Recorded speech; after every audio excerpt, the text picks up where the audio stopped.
Bueno, muchísimas gracias. Siempre es un desafío hacer los comentarios a una cosa tan interesante. Inevitablemente uno hace los comentarios en desorden. Voy a ir más o menos en el orden cronológico como los ha ido diciendo Henry, las ideas que se me iban ocurriendo. Para comenzar, decir que, bueno, nos aproximamos al bicentenario y quiero decirles que la situación política de Bolivia cuando se cumplía el centenario en 1925 era enormemente parecida. Teníamos un gobierno populista, Bautista Saavedra, ¿no? Que había terminado, digamos, con los dos ciclos conservador y liberal, ¿no? El conservador desde 1880 hasta el 98 y el ciclo liberal que desde el 98 hasta 1920, cuando entra al gobierno Bautista Saavedra, a quien le gustaba que le digan el Cholo Saavedra, ¿no? Y él, digamos, cholifica las Fuerzas Armadas, ¿no? Populariza a la sociedad, la polariza enormemente. Su gobierno transcurre en medio de estados de sitio y estados de excepción, etcétera, etcétera. Y así transcurre su gobierno, ¿ya? Lo que quiero decirles es que la época que nosotros hemos vivido del neoliberalismo, la democracia pactada, o lo que le gusta decir al MAS, le gusta calificarla como el pasanacu democrático, que para nosotros ha sido un periodo de construcción democrática, de institucionalidad, de estructura, ¿no es cierto? Es más la excepción que la regla a lo largo de toda nuestra historia. Las excepciones han sido básicamente los periodos que les acabo de decir, que son el conservador, el liberal, el neoliberal en nuestra época, y después todo el resto del tiempo han sido polarizaciones, quiebres, tropezones, etcétera, etcétera, etcétera, comenzando desde muy, muy, muy atrás. Podemos irnos incluso a las épocas pre-incaicas. Pero para no ir tan lejos, digamos, vamos a hacer una brevísima, voy a mencionar una línea de comparación entre el México colonial y el Perú colonial, ¿no? El México colonial avanza sin ningún tipo de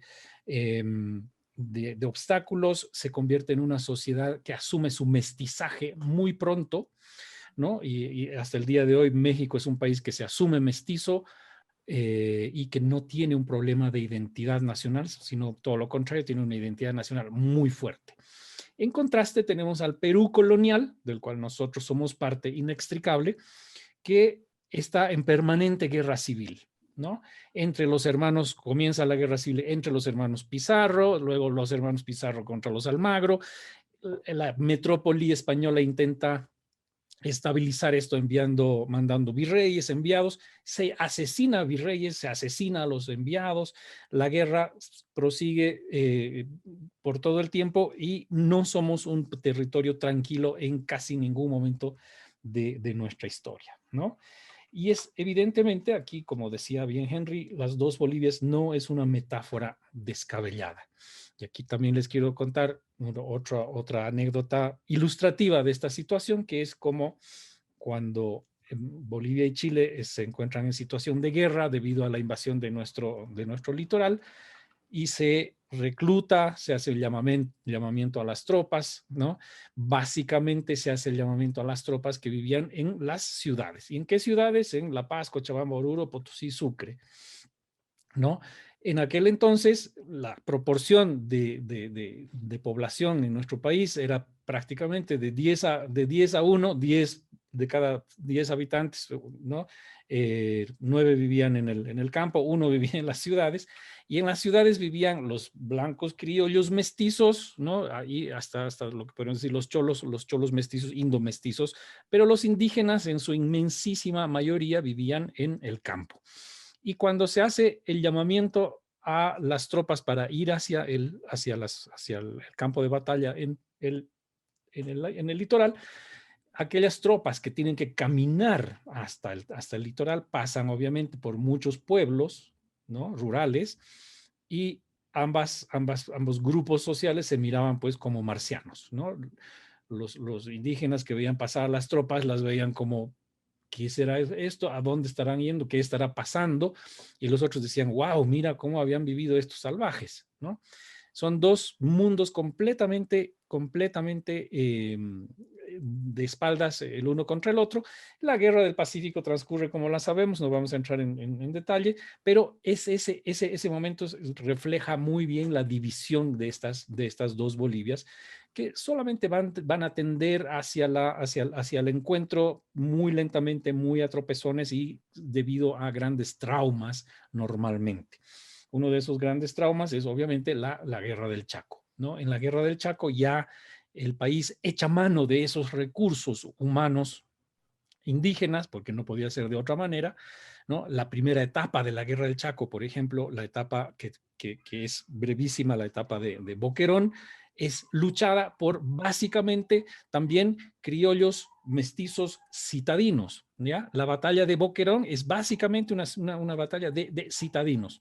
El gobierno boliviano tiene que pedirle a un jefe, a un líder sindical, que por favor permita la afiliación, no la afiliación, sino el enlistamiento de sus miembros de las clases bajas urbanas, pero también de los artesanos periurbanos y rurales en el ejército, porque hasta ese momento solamente se habían alistado en el ejército gente criollo mestiza urbana que estaba peleando la guerra. Y es a partir de ese momento que empieza a reclutarse indígenas y se llega a un momento durante la guerra del Chaco en que hay casi una guerra civil, sobre todo en el altiplano y sobre todo en los alrededores del lago Titicaca. En los valles cochabambinos no es tan complicado, los quechuas se avienen mejor a ir a pelear por esta idea abstracta que es el país Bolivia, la nación boliviana, contra un enemigo externo. Pero los que no entienden o entienden mucho menos esta abstracción son los indígenas aymaras del altiplano y su leva, su reclutamiento es tremendamente violento, es tremendamente involuntario, ¿no? Es prácticamente una cacería humana la que es necesario llevar con bastante derramamiento de sangre para llevar a esta gente a pelear por la idea de nación, ¿no es cierto? Y lo que es importantísimo aquí es una frase de Roberto Querejasu, el gran historiador de la Guerra del Chaco, que dice, el gran resultado de la Guerra del Chaco, más allá de la pérdida, ganancia, etcétera, de los territorios, es la idea de nación que hemos adquirido a partir de esa guerra, ¿no? Más allá de que si ganamos o perdimos sin duda alguna, es cómo los bolivianos nos vimos en el espejo, ¿no? Primero que peleamos juntos, vistiendo el mismo uniforme, mestizos, urbanos, rurales, criollos, indígenas, etcétera, compartimos la misma comida, las mismas penurias, la misma alimentación, y salimos de esa guerra con una idea todavía muy temprana, una protoidea de nación que luego fue madurada sobre todo por los pensadores del nacionalismo revolucionario, ¿no?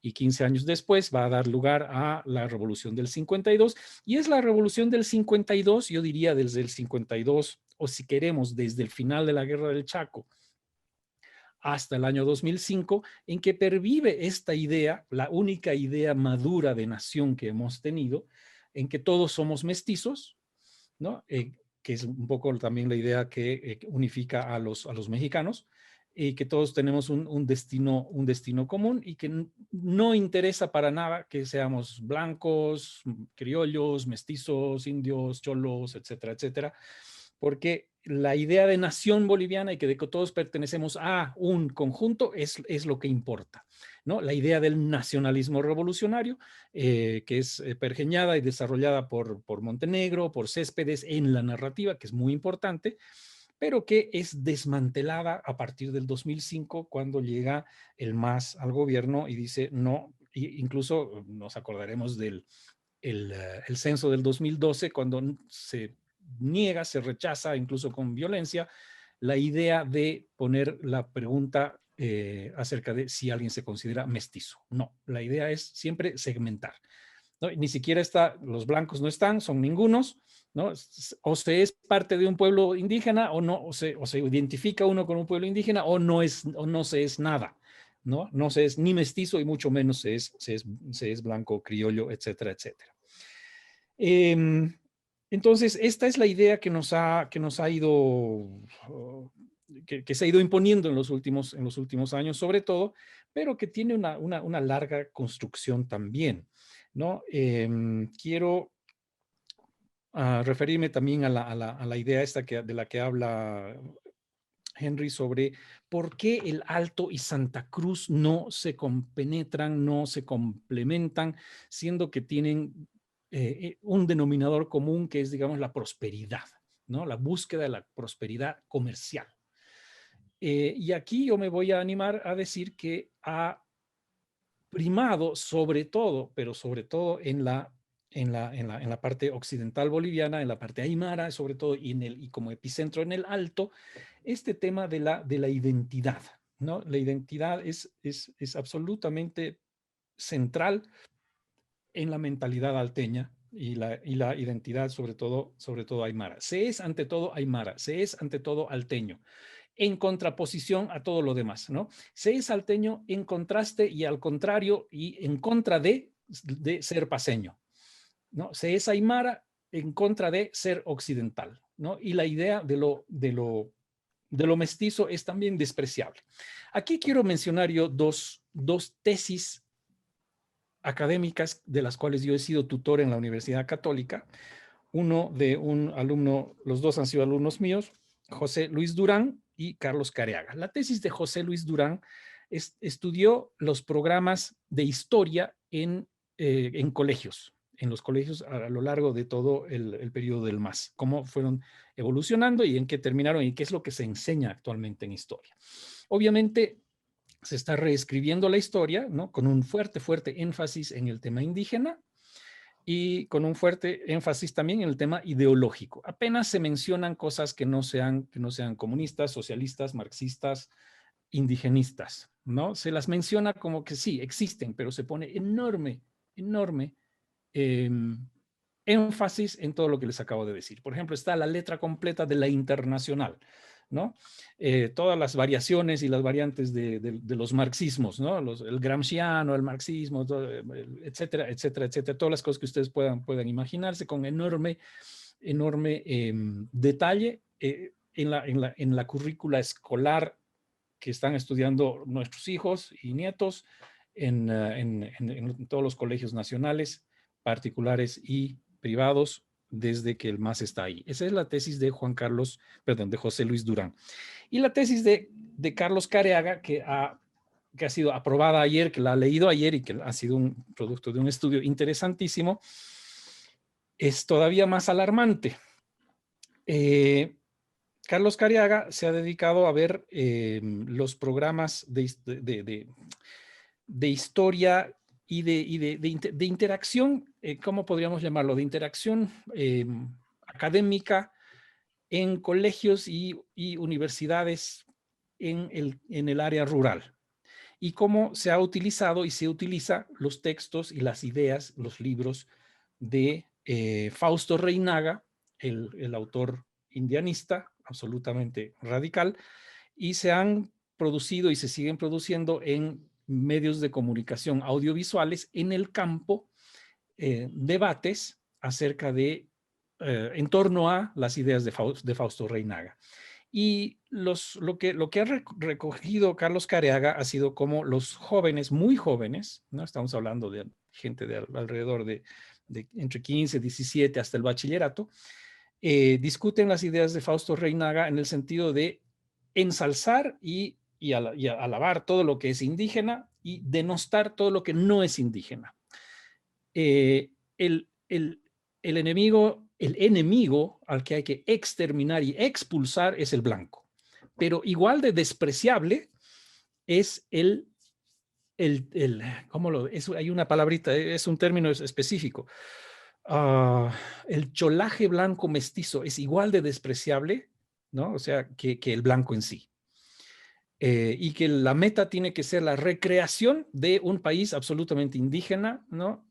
Con total ausencia de influencias de lo blanco, ya ni qué decir de lo extranjero ni siquiera existe, está fuera del espectro, ¿no? Entonces, eso es lo que se está enseñando en nuestros colegios y en el campo a nivel de medios audiovisuales por parte de multitud increíble de jóvenes que tienen una identidad indígena que está siendo inculcada así con jeringa, ¿no? Eh, entonces, esta vinculación entre el Alto y La Paz, entre el Alto y Santa Cruz, por ejemplo, ¿por qué no puede ser, no puede crecer? Porque esto, más bien, el abismo está creciendo por este tipo de cosas. Yo quiero que nos acordemos, por ejemplo, cuando en los años 90, fines de los 80 y 90, el Alto fue gobernado por el partido Condepa, ¿no? Conciencia de Patria, liderado por Carlos Palenque. Carlos Palenque no era un indígena, ¿no? Él era un mestizo criollo que había asumido una identidad cultural aymara y que a través de eso se hizo con gigantesca popularidad y alcanzó la alcaldía del Alto y de La Paz. Y en el Alto gobernaron los condepistas a lo largo de 10 años con enormes deficiencias administrativas, con gigantesca corrupción, que era campante, expresa, ¿no? Inocultable, y sin embargo la gente seguía votando por Condepa en contra de otras opciones porque por un tema de identidad, ¿no? Y las encuestas decían, será corrupto, pero es como yo, ¿no? Y yo no quiero que los caras, que los blancos vuelvan al poder. Para mí esa es una muestra de lo que está sucediendo, una muestra temprana de lo que está sucediendo ahora y puede seguir sucediendo. Así como la Revolución Nacional había, digamos, puesto en práctica esta ideología que hemos dado en llamar el nacionalismo revolucionario, con el tiempo también esta idea ha sido subsumida, o sea, ha ingresado y se ha convertido en una parte de otra cosa más grande, que es esta idea de Zabaleta, de René Zabaleta, que es lo nacional popular, ¿no? Donde el pueblo, sobre todo las capas populares, empobrecidas, exigen este rol gigantesco del Estado, ¿no? Y que el Estado tiene que ser el dueño de los recursos para repartirlo entre la gente. Esta es una idea que también es de muy, pero muy larga data, ¿no? Esto proviene de la época precolombina, sin duda alguna. Estas cosas, esta genética política que traemos viene también de muy lejos.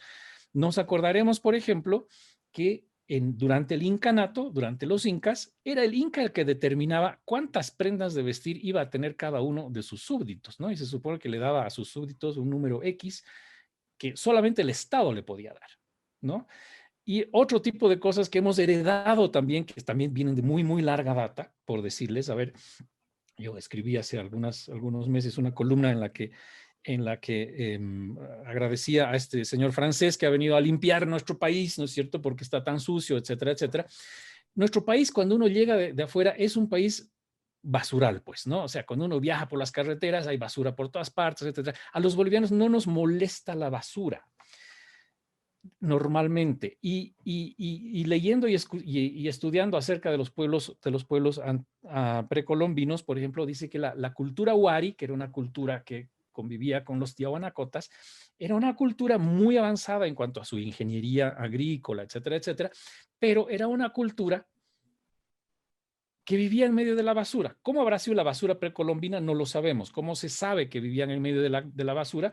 Porque las ruinas de sus ciudades están llenas, sus calles están llenas de cerámica rota, ¿ya? Es decir, que no les importaba vivir entre basura. Es decir, este tipo de cosas que las vamos arrastrando desde muy, pero muy, muy, muy atrás, ¿no? Todas estas cosas juntas que les he dicho, ¿no? La guerra colonial de los hermanos Pizarro, el hecho de que los incas daban ropa a sus súbditos, Todas estas cosas juntas las hemos seguido arrastrando, arrastrando, arrastrando, de modo que aunque parecería que han pasado, y han pasado ciertamente siglos y siglos, pero esta genética, estos rasgos genéticos, políticos, sociales que tenemos como país, los traemos de muy, pero desde muy, muy, muy lejos. ¿Qué más? Yo quería decirles, estoy pensando en voz alta, digamos, lo populista, ¿no? O sea, es decir, lo populista yo lo veo casi como un sinónimo de lo cholo. Y aquí voy a utilizar lo cholo no como una cuestión tampoco denostativa. Yo quiero decirles que a mí, por ejemplo, Donald Trump me parece un cholo, ya es un cholo rubio, ¿no? Porque no comparte... Eh, como concepto cultural, lo cholo, ¿no? Pensando que Donald Trump también es un cholo, no soporta, por ejemplo, los límites ni las estructuras, ¿ya? Y por eso es su antagonismo a la institucionalidad entendida como reglas del juego, ¿no? ¿Qué es la institucionalidad? Son las reglas del juego. No podemos, y a los populistas no les agrada jugar con las reglas del juego, pues, ¿no? Y sobre todo a los nuestros. Pensemos en este caso en otro tipo de cholos, los minibuseros, ¿ya? Tan cholos como Donald Trump. No les gustan las reglas del juego, no les gustan los semáforos, no les gusta que les controles, no les gusta, es decir, son la expresión la máxima de lo cholo e imponen sus reglas al resto de la sociedad, pues no todo eso rebalsa.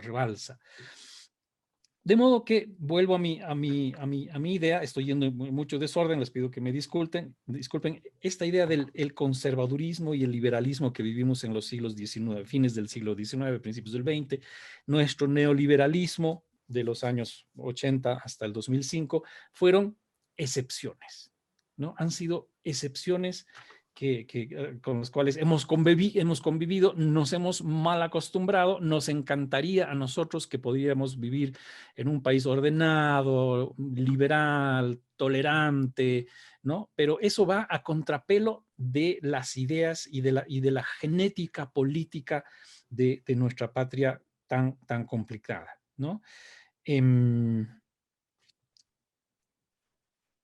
Quería hablar también acerca del tema de esto de la desconfianza que lo mencionó también Henry y que está en su libro, que es tan importante, la desconfianza como falta de capital social de nuestra sociedad boliviana, ¿no? Hace años, a principios de los 2000, el PNUD lanzó un informe de desarrollo humano que hablaba acerca de este tema, que era el tema de la confianza o desconfianza entre los bolivianos. Y la conclusión era básicamente que los bolivianos su círculo de confianza comenzaba y casi terminaba con su familia y su familia extendida. En el mejor de los casos, a tu aldea o a tu comunidad, pero que no se podía confiar en un vecino lejano o en alguien que venía de allá, ya sea para hacer negocios o para hacer prácticamente cualquier cosa. Y el capital social es una o sea, la confianza entre ciudadanos, entre partes de una sociedad, es el lubricante que permite que una sociedad avance y que tenga institucionalidad, ¿no? Es decir, el hecho de que tú puedas cerrar un trato con otra persona de tu país simplemente con un apretón de manos y no con fotocopia de carnet, triplicado de un escrito de abogado, ¿no? Garantías, boletas de garantía, etcétera, etcétera, eh, hace una diferencia, ¿no? Nuestro país es tremendamente desconfiado por todas estas cosas. Eh, Preguntaba también, Henry, si ha colapsado el concepto de nación. He tocado ya este tema un poquitito. Eh, una vez más, el concepto de nación moderno que tenemos los bolivianos, el concepto ya de nación adulta, podríamos decir, comenzó con la Guerra del Chaco, maduró con el MNR y con el concepto del nacionalismo revolucionario que decía que todos los bolivianos somos mestizos, ¿no? Incluso la palabra indígena, indio, desapareció, los indios indígenas se convirtieron en compañeros campesinos, ¿no? Pero ahora el país está disgregado, ¿no? A partir del 2005, con el proceso de cambio, hemos entrado a esta etapa de que somos 36 naciones, nada menos, ¿no?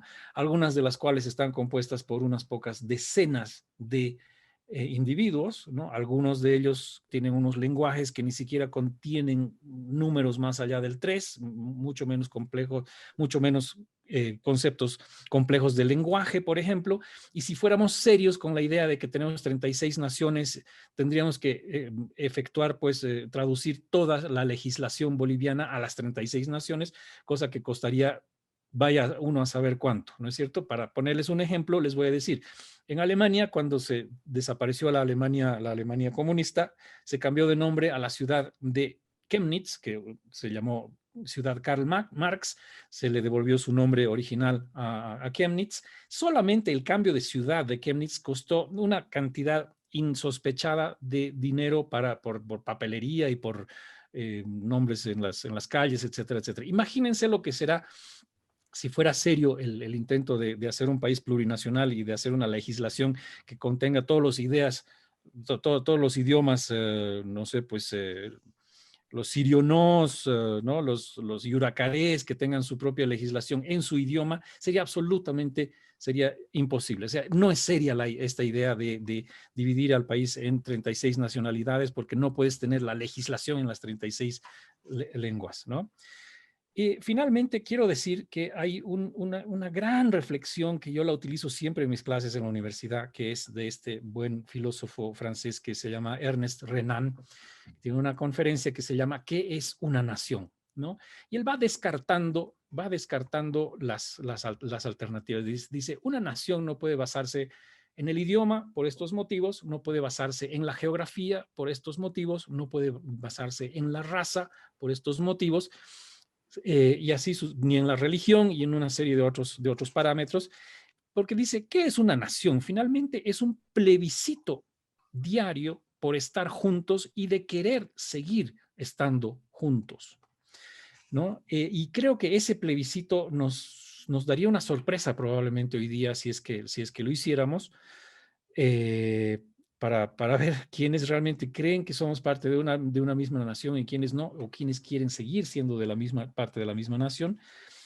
Y probablemente si preguntáramos a los dos bandos, es decir, a aquellos que creen en el proceso de cambio y a aquellos que no creemos o somos críticos del proceso de cambio, probablemente nuestros conceptos de nación serían completamente diferentes, pero lo peor es que serían conceptos probablemente incompatibles.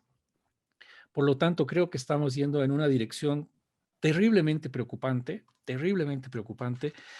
para la cual yo, por lo menos en este momento, no veo una solución inmediata, no veo en un futuro previsible. Y veo que, viéndome ya a la coyuntura inmediata, veo que si bien el presidente Luis Arce fundó su candidatura en base a una plataforma de reconciliación centrista, etcétera, y mucha gente decidió votar por Arce, que no hubiera votado por Morales. Hoy Arce primero ha traicionado a aquella plataforma electoral, y dos, yo creo que conforme nos vayamos acercando hacia el final de su gestión, vamos a ver qué es lo que va a suceder entre la ambición legítima que pueda tener Arce para poder reelegirse y la ambición de Evo Morales, que quiera retomar el poder. Ahí veremos cómo se las arreglan ellos entre ellos, pero veremos también qué es lo que podemos hacer los demás, los otros que creemos en otro tipo de modelo democrático y en una sociedad pluralista. Eso es lo que podría comentar por el momento, y me encantaría que podamos charlar sobre alguna de estas ideas. Muchas gracias.